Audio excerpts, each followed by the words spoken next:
Well, guys, I did it. I successfully completed an Ironman 70.3. The Ironman 70.3 in North Carolina. It was actually at Wilmington. I'm officially an Ironman, or at least an Ironman light, right? Halfway to becoming an official Ironman. You can ask my wife. I'm not satisfied at all with just completing an Ironman 70.3. I think it's a great achievement. Don't get me wrong, but I want to be deemed a full-on Ironman. I want to be able to go out there and say I did the complete Ironman, the full event. But the 70.3 was absolutely a challenge for me. It was a great time, a huge learning experience for me. It definitely took me out of my comfort zone.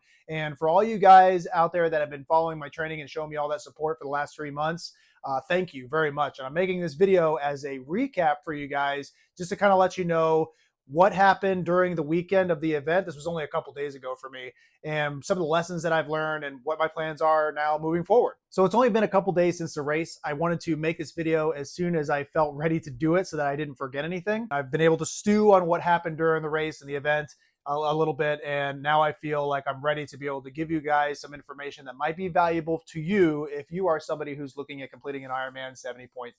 So I'm going to break down my experience into the day before the Ironman, the day I arrived, getting everything set up, dropping the drop bags, all that stuff. Then I'll go into the actual day of the event and how that went. And then I'll talk a little bit about what the future holds. So the event was on the 19th of October. It was a Saturday. I showed up on Friday early in the afternoon, like just after 12 o'clock, ready to start doing everything that I needed to do in order to have prepared successfully for the next day in the race. Now, I've done a lot of different sorts of events. I've done marathons, I've done ultras, I've done endurance events overseas, a lot of different things that are, I guess you could say, similar or in the same category as an Ironman, but I've never done a triathlon, and I've never had to show up a day prior and actually figure out how I was going to set up all my gear and where it was going to be before I actually did the race. So that was a new experience for me, and I'll tell you right now, even though I successfully got through it, I wasn't quite prepared as much as I should have been in retrospect, looking back at it now. And here are the main reasons why. First of all, I did not book my hotel far enough in advance. I waited till a week out to book my hotel, and that was a huge failure on my part, obviously, okay? If you're somebody who's traveling for a race, which most of you would be if you're going out to an Ironman, you definitely want to book where you're going to be staying well in advance. I would say probably at least a month out. Otherwise, you are going to be hard pressed to find anything near the event, and if you even do, it's going to be super expensive. When I showed up there, the hotel that I did book a week out that was going to cost me $500 told me that they didn't have the room that I had booked, so I had to scramble to find a new hotel, which was nowhere near the actual Ironman Village and where all the festivities were for the day prior of the Ironman, and it definitely wasn't near the finish line. So what I did, though, was I found a hotel that brought me closer to the start point of the race. That actually helped me out and paid dividends for the morning of the race, because you usually have to wake up really early in the morning to take a shuttle to the start point, to the swim start point. But for me, I just took a quick Uber and I got to save myself like an hour and a half of sleep. But that was lucky, right? I had to scramble to find a new hotel, problem averted, but I definitely advise doing that well in advance. So next to the hotel, I didn't really fully grasp the concept of the transition bags, right? Like having all your gear at different transition locations around the city so that when you finish whatever event you just got done with, whether it be the swim or the bike, you have the gear readily available for you at that transition point. That has to be done the day prior. Sounds like not a big deal. Really, it's not a big deal as long as you kind of lay your stuff out before you head down to your event. I just didn't really do that, which wasn't really a big deal, but there were some things that I didn't really plan out appropriately. For example, I did not expect or plan to wear my tri-suit for the entire event. I wore my tri-suit underneath my wetsuit, and I kept that on during the entirety of the event. And my shoulders are still a little sore from that, just from the compression of it all. And honestly, that was the first time I ever swam or ran in a tri-suit, was at the Ironman 70.3. Which worked out fine, no big deal. But I would say if you're going out there to a 70.3 or a full Ironman or whatever, triathlon, make sure that you're ready to pack out your transition bags appropriately, right? Anything you might want for your run transition, have it in there in the bag. You'll get everything back later. If you feel like you might want to change out into some regular running clothes and not keep a tri-suit on, definitely recommend doing that. I didn't do it because I just wanted to do everything in a tri-suit because that's how people do it. But I had it on standby just in case. Ironman events are way busier than I anticipated. There was almost 3,000 racers for this event, which means there's even more spectators, right? So it was busy as hell in Wilmington, especially in the downtown area. So luckily I got there really early and that paid off for me. I would definitely recommend doing that. If you're somebody that's looking at going to an Ironman, get there definitely a day early, get there early in that day early. And if you can, get there 2 days early. Because you're going to be thankful you had all that time to kind of get used to the area, be able to check in at all the different check-in locations that you have to check in at, make sure you have all your stuff squared away, and make sure you get any last minute things. Some things that I forgot was I forgot to bring Body Glide, right? That would have been a huge mistake. I forgot to bring sunscreen even. So luckily I gave myself enough time to acquire those items and get those into my drop bag so that they're there available for me during my transitions. Besides that, it was a pretty good day. I tried to stay off my feet as much as possible, right? To soak in the rest, eat well, stay hydrated. I don't think I stayed hydrated enough, to be honest with you, but tried to stay hydrated and just get my mind right for the following day. And real quick, I am going to make a lessons learned video, okay, so where I'll get a little bit more into detail on some of the things I wish I would have known prior to going into this race, but that's just a little preview just to kind of let you know how that day went. Now, the day of the event was a fantastic day, let me tell you. I woke up at 4 o'clock in the morning, had my Uber set to pick me up from the hotel at 5 o'clock. I did that deliberately to give myself enough time to just sort of wake up casually, right, have some coffee, get rid of all the bowel movements as much as I could prior to the start of the race, right? And that all happened, no problem. Uber took me to the transition 1 area, which is where all the contestants, all the racers were going to take a shuttle down to where we were going to start the swim. That gave me one last chance to mess with my bike bag, and that's actually where I left my cell phone because I didn't have anybody there with me, and I was going to be nowhere near the finish line at the time of finish. So I was going to need my cell phone in order to call an Uber back to the hotel after the race. I also left my headphones in my bike bag, and I did that because it wasn't until the shuttle ride from Transition 1, the bike area, to the swim start that I found out that you could not wear headphones during an Ironman. So while I'm thankful that I did learn that and I didn't get busted with headphones later, it was kind of like a quick gut check to know that I was going to be in my own thoughts the entire event for the next 6 or so hours, right? Which turned out to be just fine. That wasn't even really an issue for me at all. But before that, I was a little concerned. Took the shuttle down to the swim start, and then we had to wait about an hour or two before the swim even started, right? Because it's set up to be a rolling start, which means they release a certain amount of people every few minutes based on how fast you think you're going to finish your swim. Now, I'd been training only in a pool, and I'll talk about that a little later, but I've only been pool training, and I had been averaging out for the distance at about anywhere between 45 to 50 minutes. So I put myself in that category. I think it was actually 46 to 50 minutes. And our group, had to wait for all the other groups that were ahead of that to go before we were able to go. And whenever you go, that's when the overall time starts for you, but you still have to sit there and wait for all the other racers to go before you get a chance to go if you're in a longer time group for the swim. At the last second, the group ahead of us, the 43 to 56 minute racers, were going ahead, right? It was their turn to get called. And I was like, you know what? I'm just going to go in that one because I'm tired of waiting. It's cold. It was cold that morning. I just want to get this thing going. I'm going to jump ahead in that group. Hopefully I'll do okay. So I get in that group. We walk down there barefoot, right? Through asphalt and sand and all that stuff. And it's just another long line in the cold, just wearing your wetsuit to be able to be let in to the water. And it was 4x4s. They're just letting 4 racers in at a time. I got up to the line, pumped up, ready to go, get in the water, and it's cold. And this is the first time that I have ever done an open water swim. And let me tell you, I told my wife later, I was like, that was a traumatic experience. Like, that's exactly what it was. It was a great experience. It was a traumatic experience. And people told me about this, but when you hear things about a triathlon, especially the Ironman events, that you're just never going to be able to be fully prepared for the swim at these events because of how different they are than swimming in a pool or swimming not around a whole bunch of people. They mean that. It's true. I got in the water, and first of all, it's an ocean swim, right? So I can't see anything, all right? It's wakey, right? So I'm having a hard time even just keeping my rhythm and being able to breathe like I've been practicing in the pool, wearing myself out way faster than I thought I was going to be. And most of all, I was just getting punched in the face constantly, kicked in the face constantly. I'm kicking other people in the face, slapping people. I mean, there's people everywhere just trying to go the right direction, what they think is the right direction, because nobody can see anything. And it's just an onslaught for the next 1.2 miles of swimming. I just remember I was out of breath the entire time. It felt like I thought, because it was hard for me to reference how fast I was going, I thought I was going really slow. I remember getting slapped by paddle boarders that were trying to control the swimmers. He's getting slapped by the paddles saying, hey, no, go more left, stuff like that. I mean, it was just craziness. I couldn't wait for it to end. By the time I finally get to the end, I come out on the ladder, I checked my watch, and I had completed that swim in 34-ish minutes. And at that point, I was like, well, no wonder I felt so out of breath. I was going way faster than I probably should have been. But it gave me some confidence in knowing that, hey, I was prepared for this, because at first I was a little worried, like I was not prepared for that swim. I hope the rest of the event goes okay. But I was just making it more than it had to be, right? I thought I was unprepared during the swimming, but by the time I got out, it was a little bit of a confidence boost to know, oh man, I just crushed that.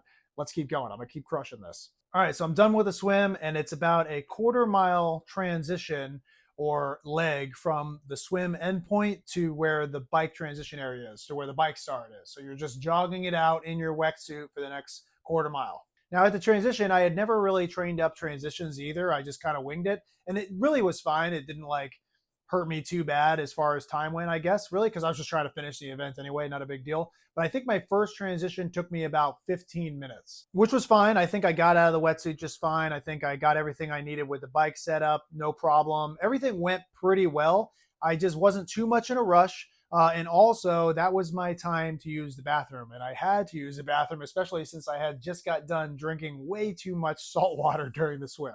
And I will say, at least with this event, this Ironman event, that they probably should have had more porta potties, because I had to wait in a pretty significant line just to use the porta potty real quick so I could continue on with the race. And that was kind of a bummer, right? But no big deal. We got through it, got on the bike, and we took off. The bike went great for me. I was passing tons of people, super motivated. I felt more than ready for the bike, right? The physical capability and the way that I had been training led me to a point where by the time I was there at the Ironman, I was more than capable of getting a very good time on the bike. And I actually got it done with less than 3 hours, and I never had to stop once. And while that's not like an elite time by any means, it's a pretty good time, and it's definitely a good time for me. But there's a couple things in retrospect that I think I would have done differently. Actually, there's 3 things now that I think about it. First, I think I would have gone a little slower with the bike to save some energy and to save my legs when it came down to the run. And I'll get to that a little later with the run. Second, I definitely should have had more water on me than just the 2 water bottles, or I should have taken the time to stop at a supply area and fill up with more water, because 2 water bottles it got me through the event, but I definitely was dehydrated by the time it came down to the run, even though I felt pretty good with the bike. And the only reason I felt good with the bike is because you're really just not going too hard, right? I mean, it's easier to forget your hydration when you're biking, in my opinion, than on a run. Also, it wasn't that hot. It was only like 60 degrees for the majority of the time. So I got caught in that mindset of like, well, I feel good. I don't feel too hot. I don't seem to be sweating too much. I don't need too much water. I'm doing all right. And I think by the time I got to the run, that was a mistake. So I definitely need more water on the bike, or I need to take the deliberate stop to get more water. I need to stay more hydrated. On the bike is the time to do so. And last, here's another, confession, I guess I'll call it, is that I had never once practiced repairing a blown tire. Thank God I did not have that issue, but I'll tell you, there was tons of racers out there, a lot of them way ahead of me, right, obviously, that ended up with blown tires and had to figure that out on the fly. I did have a tire repair kit, but I wouldn't have known how to use it if it happened to me.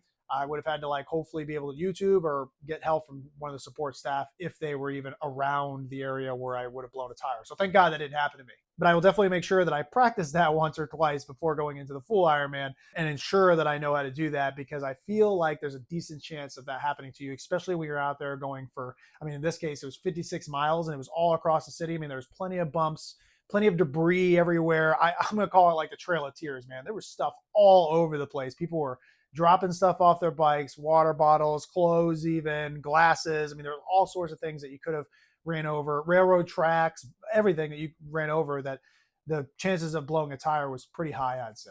But we got through the bike, got through it with a really good time, and worked our way through the run transition where all I did was drop everything from the bike, took off my biking shoes, threw on my running shoes, got my band across my head, and just took off. Changed out my glasses too. I changed on to some more comfortable running glasses that I would normally wear. But I kept my tri-suit on. All I did was unzip the top a little bit to help myself breathe a little bit because I'm a little wider in the chest.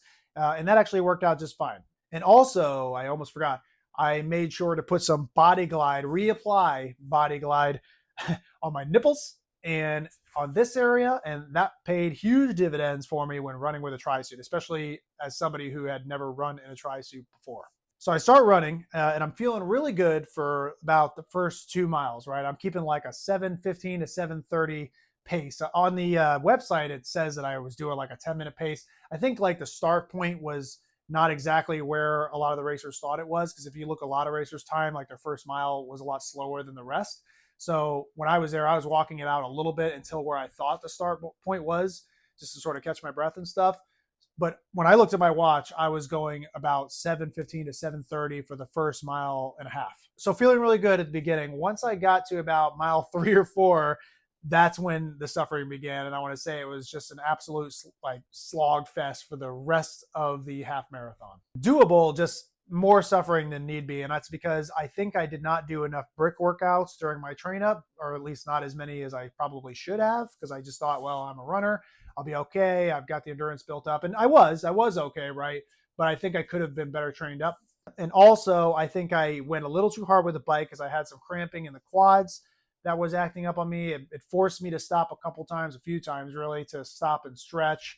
It also just had me worried the entire time because it was just on that verge of being like a serious cramp for like the majority of the run, right? So I was constantly babying my quads and the cramping there. And I wasn't hydrated enough. I talked about that already. And I don't think my sustainment was as good as it should have been. I had only been sustaining myself really for the bike, right, with gels. I knew better than that. I knew I should have had other things in there, like a peanut butter and jelly sandwich, or even like a protein bar, something other than just quick carbs, right? You know, maybe a little bit of protein and fats would have been good too, but I did that to myself. That was a conscious decision. I thought it would be okay, but looking back on it now, I know I would have performed a lot better if I would have had some different macronutrients flowing through my system when it came down to the run. So that self-inflicted injury there. But all in all, guys, got through the run with an average pace of 8 minutes and 45 seconds, which was pretty much exactly what I was going for. I wanted to hit somewhere between 8:30 and 9 minutes.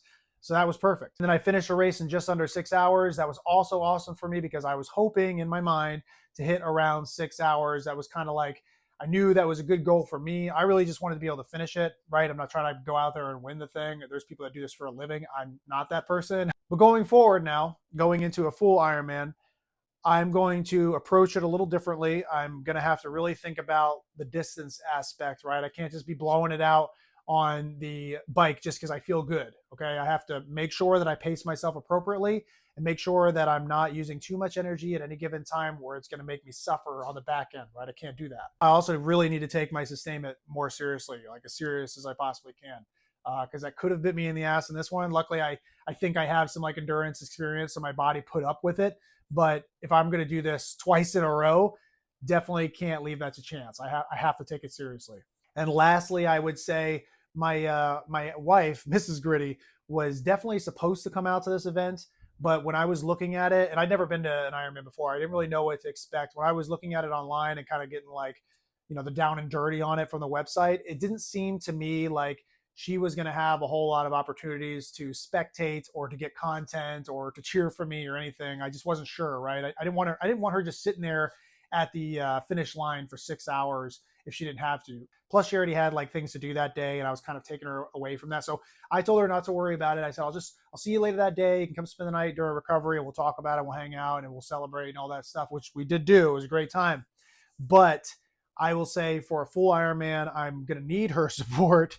And it would have been nice to have her there to take some other pictures because there was plenty of other times and opportunities throughout the entire race for spectators to come watch and cheer on and stuff like that. So if you do have family members or friends that are trying to support you during an Ironman, definitely encourage that. There's definitely opportunities to do so. and they'll be plenty busy during the day while they're supporting you out there on your race. But that is the quick down and dirty 2 days later roll up of the Ironman 70.3 in North Carolina. I had a great time out there. It was super motivating to be going through that. And honestly, it was like right after I was done, I was kind of questioning doing a full Ironman. And then maybe 3 hours later, I was like, oh no, I'm definitely doing a full Ironman. I want to do this. So it didn't take me long to catch the itch, as they say. For you guys that are interested, the preliminary plan, what I have going around in my mind right now, what the plan is I have the fan dance for you subscribers that have seen me do the fan dance, the summer fan dance, a couple years back. I will be doing the fan dance again, only this time in the winter in January. So I'm going to start my training up for that. I'm going to gain some strength back, some of the strength I've lost during all this triathlon training, focus a little bit more on the rucking side of endurance and trudging through the mountains and the terrain and all that. So it's a little bit different of a beast. I'm going to go out and conduct that. And then right when that is done, I'm going to transition fully back into triathlon training and getting ready for a full Ironman, which should be, okay, knock on wood, should be the Texas Ironman at the end of April. I should be getting sponsored by Roku to get out there. So that's how I'm going to get myself out there. We'll see what they say. I'm kind of like still in talks with them on that. Last we talked, they were good to go to send me out there. So hopefully that's the case still. I will let you guys know for sure once there is a for sure answer. But I will say, no matter what, I am going to do a full Ironman, and it will be next year. It just should be in Texas. And if it's not in Texas, I'll let you guys know when and where it's going to be. But yeah, guys, awesome event. I'm super stoked that I was able to finish. And again, super stoked that the training worked out really well. I feel like I got a really good time for somebody who's never even done a triathlon before. I've never even trained swimming before, right? So this worked out really well for me in the end, even though there was a lot of hard lessons that I put myself through. Still a great experience. Wouldn't trade it for the world, and I'm excited to do more. I want to thank all you guys out there again for all the support and all the continued support. Like, it really does mean the world to me, and it motivates the hell out of me during training and especially during the event. Thank you very much. I do plan on making at least a couple to a few more videos on this experience. I'll get into the training, the specific gear, and definitely a lessons learned video. I think that would be good for anybody that's interested in doing Ironman 70.3 or a full Ironman. I have a lot of lessons learned that I want to package up and submit to you guys in one specific video about that topic. So look forward to that. Besides that, guys, that's it for this video. I've got nothing else for you, and I will see you on the next one.